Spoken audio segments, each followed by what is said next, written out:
DepEd open to replacing teachers' outdated pricey laptops.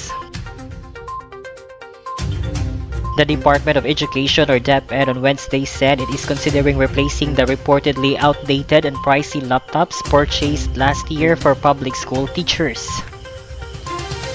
Attorney Michael Powa, the spokesperson of DepEd, said if the 2.4 billion worth of laptops in question is proven to have not been of quality, they will either seek a quick fix or invoke the warranty provision of these gadgets.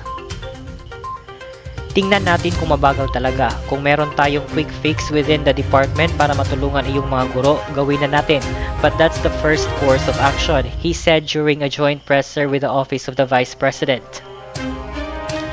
According to POA, the DepEd will also pursue a legal course of action kung talagang mabagal talaga iyong mga computer and not up to par with what we wanted. Iyan pong mga computer, as far as I understand, ay covered pa rin ng warranty. In coordination with the Procurement Service of the Department of Budget and Management or PSDBM, who was responsible for purchasing the laptops, POA said the DepEd would invoke the warranty clause under the contract with the supplier. Doon na natin pag-uusapan if may magagawa pa sila riyan or papalitan nilang iyong laptops ng supplier. But again, these are all legal remedies, he added. POA also noted that the DepEd has sought for its 2023 budget to include provisions on giving teachers more learning materials, including gadgets. Until the school year begins on August 22, he stressed the need to resolve the hounding complaints on the teachers' laptops. Sa atin ngayon, kung maayos natin, ayusin kasi magpapasukan na. Ayusin natin, pero not without remedies in terms of iyong mga shortfall kung meron man noong supplier, POA said.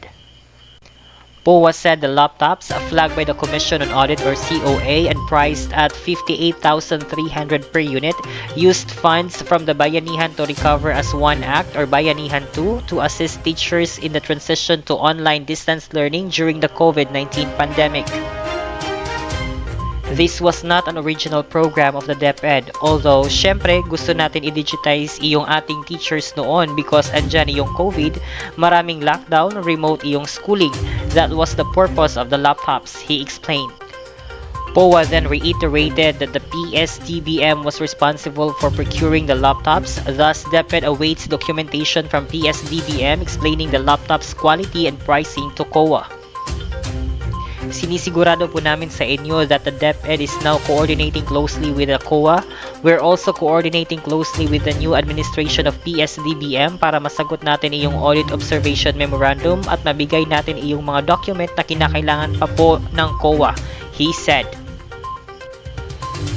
The Makabayan bloc in the House of Representatives has since sought an investigation in aid of legislation into the purchased laptops for teachers, a move publicly welcomed by the DepEd.